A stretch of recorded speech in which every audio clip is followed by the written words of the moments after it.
बलूचिस्तान एक बार फिर मुनज़्ज़म, मरबूत और बैरूनी सरपरस्ती में किए जाने वाली दहशतगर्दी की लपेट में रहा।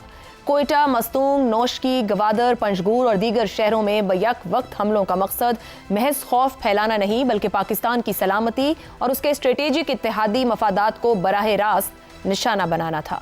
सिक्योरिटी फोर्सेस की बरवक्त कार्रवाई से मंसूबा नाकाम बनाया गया और बड़ी तादाद में दहशतगर्द मारे गए, मगर शहरी और सिक्योरिटी एहलकारों की शहादतें इस हकीकत की याद दहानी हैं कि ये जंग मामूली नहीं। बलूचिस्तान में अमन व अमान का मसला नया नहीं, मगर गुज़िश्ता चंद बरसों में फितनतुल हिंदुस्तान की कार्रवाइयाँ इस मसले को बैनुल अक़वामी तनाजुर में ले आई हैं। भारतीय सरपरस्ती में कलदम BLA जैसे गिरोहों के जरिए बलूचिस्तान में अदम इस्तेहकाम पैदा करने के पीछे कई मकासद कार फरमा दिखाई देते हैं। बलूचिस्तान में दहशतगर्दी के जरिए पाकिस्तान की सलामती को नुकसान पहुंचाने की मज़मूम कोशिश की जा रही है, जबकि इसके साथ साथ चीन के इक़्तिसादी मफादात को मुतासिर करने और गवादर जैसे अहम स्ट्रेटेजिक मंसूबों को नुकसान पहुंचाना भी शामिल है, जो खित्ते में पाकिस्तान की माशी खुद मुख्तारी के लिए कलीदी हैसियत रखते हैं। दूसरी तरफ अफगान तालिबान की हुकूमत की मौजूदगी में TTP का खैबर पख्तूनख्वा में इस्तेमाल और साथ ही BLA की बलूचिस्तान में सरगर्मियां इस बात की निशानदही करती हैं कि पाकिस्तान को दोनों जानिब प्रॉक्सी जंग का सामना है। ये एक मुनज़्ज़म हिकमत अमली है जिसका मकसद पाकिस्तान को अंदरूनी तौर पर कमजोर, माशी तौर पर गैर मुस्तहकम करना है। इन चैलेंजेस से निपटने के लिए पाकिस्तान को फौजी कार्रवाइयों के साथ साथ इंटेलिजेंस नेटवर्क को मजीद मजबूत करना, सरहदी नज़्म व नस्क बेहतर बनाना, अफगानिस्तान के साथ दो टोक सिफारती मौक़िफ़ अपनाना और आलमी फोरम्स पर भारतीय मुदाखलत के ठोस शवाहिद पैदा करना मजीद नागुज़ीर हो गया है। साथ ही बलूचिस्तान में सियासी शमूलियत, माशी तरक्की, मकामी आबादी का एतमाद और रियासती रिट का मुतवाज़िन इम्तिजाज ही वो रास्ता है जिससे दहशतगर्दी के इस फितने को मुस्तकिल तौर पर शिकस्त दी जा सकती है। मौजूदा सूरत हाल क्या चैलेंजेस सामने रख रही है और किस तरीके से इसको रीड करने या इसके तनाजुर को समझने की ज़रूरत है, इसी पर गुफ्तगू रहेगी। प्रोग्राम के पहले हिस्से में हमारे साथ हैं हसन निसार, शहजाद चौधरी, ज़ैगम खान और रजा रूमी साहब। सवाल की जानिब बढ़े इससे पहले ये भी शेयर करना जरूरी है, अब से कुछ देर पहले वज़ीर दिफा ख्वाजा आसिफ ने फ्लोर ऑफ द हाउस दो बड़े अहम निकात, बहुत सी गुफ्तगू की, दो बहुत ही अहम निकात थे जिसमें उनका ये कहना है कि तहरीक चलाने वाले दहशतगर्द जो जराइम पेशा अनासिर हैं ये रोजाना ईरानी तेल के जरिए 4 अरब रुपए मुनाफा कमा रहे हैं, यानी कि 4 अरब रुपए रोजाना की बुनियाद पर ये दहशतगर्द हासिल कर लेते हैं जो उनके पास मौजूद है। साथ ही साथ उन्होंने ये भी तस्लीम किया है कि ब्यूरोक्रेसी और जराइम पेशा अनासिर का गठजोड़ मौजूद है। तो ये वो बड़े चैलेंजेस हैं जिस अभी हम गुफ्तगू करेंगे और इस तनाजुर को समझते हैं कि ये खुद अपनी जगह पे कितने आंख खोल देने वाले हकायक हैं। सवाल आपके सामने रखेंगे, दुनिया और जनूबी एशिया के बदलते हालात, पाकिस्तान की बड़ी सिफारती कामयाबियां, भारत की सुबकियां, मोदी खुद बलूचिस्तान में मुदाखलत का इतराफ कर चुका, हालिया बलूचिस्तान हमलों को किस तनाजुर में समझने की जरूरत है। शहजाद साहब, ये दहशतगर्द हमले क्या महज मकामी बगावत ही कहलाए जाएं या एक बाकायदा बैनुल अक़वामी प्रॉक्सी जंग है जो यहाँ जारी है? मकामी बगावत से ज्यादा ये हमले तो सरहद पार से हुए ना पाकिस्तान पर। लेकिन जो परेशानी वाली बात है वो ये है कि इनका ना सिर्फ ये प्लान हुए कहीं बैठ के और काफ़ी देर प्लान किए गए होंगे, क्योंकि ये तो 12-14 जगह पे यकदम में एक वक्त में किए गए, तो जाहिर है बहुत डिटेल्ड प्लानिंग थी। और फिर उनकी जो असला था वो वहाँ से, या उनका जो बारूद था वो किस तरीके से उन जगहों पे पहुंचा जहाँ पर इस्तेमाल होना था, वो भी एक जरिया था, लॉजिस्टिक्स का ताल्लुक था। और फिर उसके बाद वो ऑपरेशन जो उन्होंने वहाँ पे जब पहुंच गए फिर कहीं पे रहे और उसके बाद उन्होंने ऑपरेशन लॉन्च किया। तो ये जो प्लानिंग से लेके जो उसको काम जो उन्होंने किया, दहशतगर्दी जो थी, इसके दरमियान वाला जो फासला है, चाहे वो ज़मीनी है चाहे वो जो भी है, उसके ऊपर पाकिस्तान की नज़र ज़रूर होनी चाहिए कि उसके ऊपर फिक्र करने की ज़रूरत है कि वो किस तरीके से वहाँ से उठ के यहाँ तक पहुँचे। तो ठीक है, तनाजुर आपका बिल्कुल मुनासिब है कि हिंदुस्तान 2025 में मई के बाद से पाकिस्तान का जो मकाम, पाकिस्तान का जो एक इमेज बना था दुनिया में, उसको गजन पहुँचाना चाहता था, उसको हिट करना चाहता था।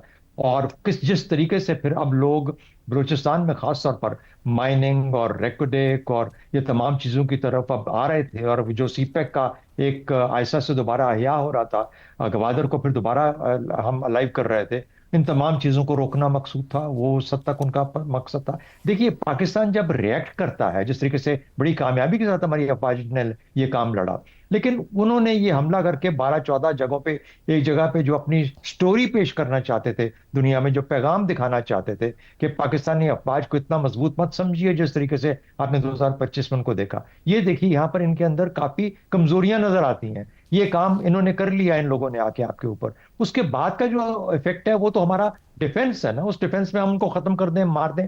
لیکن یہ کہانی بن گئی. جعفر ایکسپریس کے اوپر جب وہ کام کریں گے یہ کہانی بن گئی. تو اس لیے تناظر تو ہے.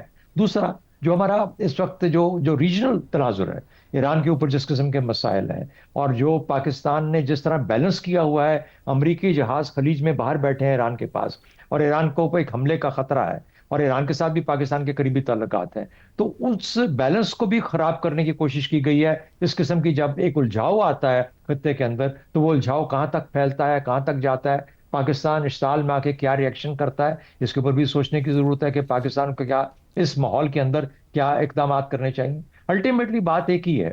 دیکھیے ہم باہر جا کے اس ماحول کے اندر خاص طور پر آج افغانستان میں تو حملہ کر لیں گے، ان جگہوں کو ٹھکا نشانہ بنا لیں گے جہاں سے یہ آئے، جہاں پر یہ رکے ہوئے ہیں، جہاں پناہ ملتی ہے ان کو تو ہم نشانہ بنا لیں گے. ایران میں کیا یہ ممکن ہے کہ ہم یہ کر سکیں؟ ممکن نہیں ہو پائے گا، کیونکہ اگر ہم وہ کام آج کرتے ہیں ایران میں تو پھر کیا ایران کو کیا میسج جا رہا ہے پاکستان کی طرف سے اس ماحول کے اندر جس میں ہم ایگزسٹ کرتے ہیں؟ تو آج آ کے کام آپ کے پاس کیا ہے؟ آپ نے سرحدوں پہ روکنا ہے ان کو. آپ نے جو آپ کے بیچ میں کالی بھیڑیں ہیں ان کو وہاں سے ایلیمنیٹ کرنا ہے. آپ نے یہ جو وہاں سے پلاننگ سے لے کے یہاں تک پہنچے ہیں اس رستوں کو چیک کرنا ہے کہ کس طریقے سے پہنچ کے وہ کون لوگ تھے جو کہ ان کو لے کے آئے یا جنہوں نے ان کو پناہ دی. کیوں لوگ آ کے ہمیں نہیں بتا پا رہے کہ یہ لوگ ہمارے بیچ میں چھپے ہیں یا آپ پہ یہ ہمارے ملک پہ حملہ کرنے والے ہیں؟ وہ لوگ جو کہ پاکستان کے محب وطن ہیں، جو بے شمار سارے بلوچ ہیں جو پاکستان میں رہتے ہیں، ان کو ہمت طاقت دینی ہے، ان تک پہنچنا ہے، ان کی داد رسی کرنی ہے، ان کے ساتھ ہمدردی شو کرنی ہے. جس طریقے سے آپ نے اپنے ابتدائیے میں بڑا خوب کہا، یہ صرف ایک جنگجوانہ قدم نہیں ہے کہ ہم نے صرف جنگ ہی کرنی ہے. وہ افواج کر لیں گی جہاں جہاں بیٹھی ہیں، لیکن ان لوگوں کو جو کہ پاکستان کے حق میں پچھلے 78 سال سے بیٹھے ہیں اس امید کے ساتھ کہ پاکستان ہی ان کا ملک ہے، ان تک پہنچنا، ہماری MPAs, MNAs, حکومتوں کا، صوبے کی حکومت کا، وہاں تک. اب صوبے کا جو شہزاد صاحب میں آپ کے کامنٹ چاہوں گی. جو میں نے خواجہ آصف صاحب کی بات شیئر کی ہے وہ بہت ہی ایک شاکنگ فیکٹ بھی ہے کہ اگر ان لوگوں کو 4 ارب خالص منافع روزانہ کی تیل کی صورت میں، منافع کی صورت میں مل رہا ہے، 4 ارب کہنے والی بات ہے، اور ساتھ ہی وہ کہہ رہے ہیں بیوروکریسی اور جرائم پیشہ عناصر کا گٹھ جوڑ ہے. تو یہ کس طریقے سے، یہ تو ہمارے دیوار کے اندر، ہمارے گھر کے اندر ایک بہت بڑا چیلنج موجود ہے، اس کو کیسے ٹیکل کرنا ہے؟ نہیں، میں نہیں سمجھتا کہ یہ فوکس ہے. فوکس یہ ہے جو میں کہہ رہا ہوں، فوکس یہ ہے کہ آپ کے اندر کے لوگ جو آپ کے اپنے لوگ ہیں وہ کیوں کھڑے ہو کہ آج وہ اتنی بہادری، اتنی دلیری محسوس نہیں کر پاتے کہ آپ کو آ کے بتائیں کہ یہ لوگ آ کے اوپر ہمارے ملک کے اوپر اور آپ کے اوپر حملہ کرنے والے ہیں. ان تک داد رسی چاہیے. ان کو چھوڑیں، وہ بارڈر کو بند ہونا تو لازمی امر ہے نا. وہ کون لوگ ہیں جو کہ ان کو بارڈر سے صرف لے کے آتے ہیں؟ کون لوگ ہیں جو ان کو اسمگلنگ کرنے دیتے ہیں؟ اس کو چھوڑ دیجئے، وہ اپنا کام ہے، وہ کرنے والا ہے، وہ ہونا چاہیے.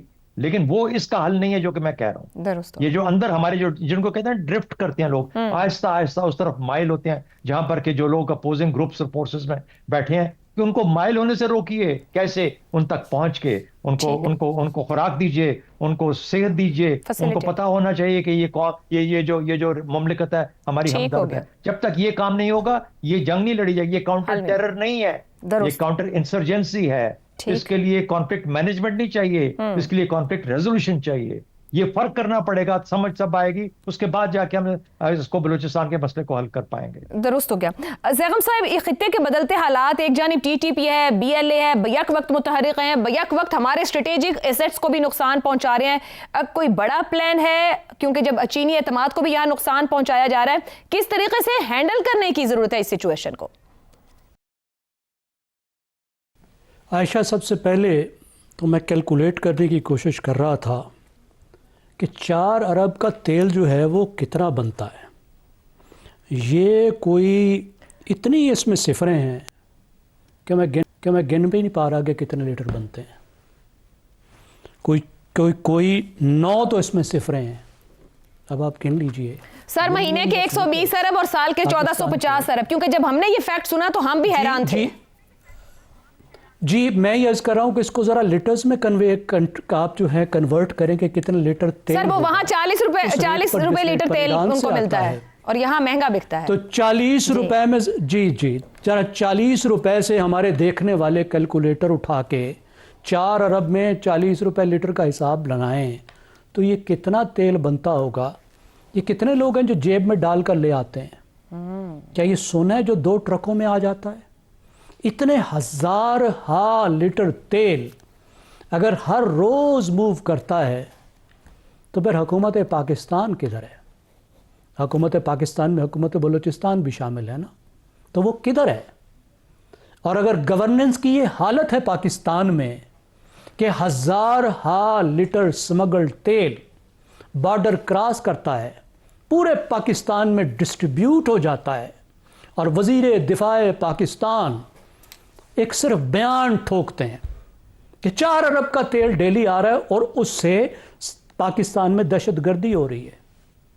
इसके बाद बात करने की क्या रह जाती है? इसके बाद तो नौखानी रह जाती है।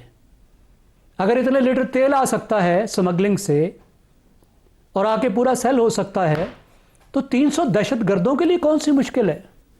फिर तो हजारों दहशतगर्द भी घुस सकते हैं, पूरे पाकिस्तान में जा सकते हैं। ये अगर गवर्नेंस की हालत है और ये गवर्नेंस पर रिएक्शन है कि कोई पॉलिसी नहीं है, कोई लाया अमल नहीं है, एक बयान है, दुहाई है हाईएस्ट लेवल से, तो इस पर आदमी आगे क्या बात करे? अब आप देखिए जो हमला हुआ है इसमें उनकी तादाद देखिए, उनकी कोऑर्डिनेशन देखिए, उनका असला देखिए, उनका लॉजिस्टिक्स देखिए, किस तरीके से वो इस काबिल हुए कि ये सारा कुछ करें। जाहिर है इसमें स्टेट स्पॉन्सरशिप के बगैर मुमकिन नहीं है, और हम ये कह रहे हैं कि इसमें 40 लाख रुपए का असला एक दहशतगर्द ने उठाया हुआ था। तो वज़ीर दिफा पाकिस्तान ने तो बता दिया 40 लाख किधर से आता है। आप भारतीय को कहेंगे तो वो कहेगा मुझे पैसे देने की क्या ज़रूरत है, तुम तो खुद स्मगलिंग करा के उनको तमाम वसाइल दे रहे हो। इस गवर्नेंस को देखना होगा, ये गवर्नेंस बहुत बड़ी बात है, और ये मसला अस्करी तौर पर तो करना है, लेकिन अस्करी तौर पर तो हम लड़ते लड़के थक जाएंगे अगर गवर्नेंस के ये हालात रहे तो, और वो भी ऐसे तौर में जब हमें नजर आ रहा है कि गठजोड़ पैदा हो रहा है। ज़ैगम साहब, क्या जामे सियासी सिफारती हिकमत अमली होनी चाहिए इस सूरत हाल में, अगर ऐसे फैक्ट्स मौजूद हैं गवर्नमेंट ऑफ पाकिस्तान के पास? देखिए, मैं से आपसे अर्ज कर रहा हूं कि सबसे पहले आपको गवर्नेंस को ठीक करना है, घर को ठीक करना है। अस्करी तौर पर तो हमने अब लड़ना ही लड़ना है, क्योंकि वहां पे BLA भी इकट्ठी हो गई है, उसके साथ TTP भी इकट्ठी हो गई है। अफगानिस्तान तो एक्टिवली उनको सपोर्ट कर रहा है, लेकिन ईरान की ज़मीन भी उनको दस्तयाब है, वो भी हमने लड़ना है। लेकिन इस वक्त बहुत अहम बात है कि हम ये रियलाइज़ करें कि ये लंबी जंग है, ये हफ्तों महीनों की नहीं है, ये साल हर साल चलेगी। जब साल हर साल चलेगी तो हमने दहशतगर्दों और अवाम को अलग करना है। जिस तरह शहजाद साहब कह रहे थे कि बलूचिस्तान के अवाम को हमने अपने तरफ लाना है, बिल्कुल दहशतगर्दों की तरफ नहीं जाने देना। और वो तभी मुमकिन होगा जब आप पॉलिटिकल मसाइल हल करें, और पॉलिटिकल मसाइल का मतलब ये है कि ऐसी गवर्नेंस हो जो इंक्लूसिव भी हो और जो इफेक्टिव भी हो, जो पैसे जा रहे हों वो लोगों को भी नजर आए कि खर्च हो। देखिए, इस नया जो पाकिस्तान की 18वीं तरमीम हुई, उसके बाद फीकस पैसे सबसे ज्यादा बलूचिस्तान में जाते हैं। ठीक है, वहां जमीन का फैलाव बहुत ज्यादा है, पैसे का उतना असर नहीं होता जितना होना चाहिए, लेकिन क्या जो पैसा जाता है वो पैसा आवाम को नजर आता है कि उनके पास आ रहा है? ठीक हो गया। वो अब भी कहते हैं कि हमें तो पैसा नहीं मिल रहा। भाई, आपको मिल रहा है तो उन तक क्यों नहीं पहुंच रहा? तो ये सारी चीजें देखने की जरूरत है। दुरुस्त हो गया, दुरुस्त हो गया।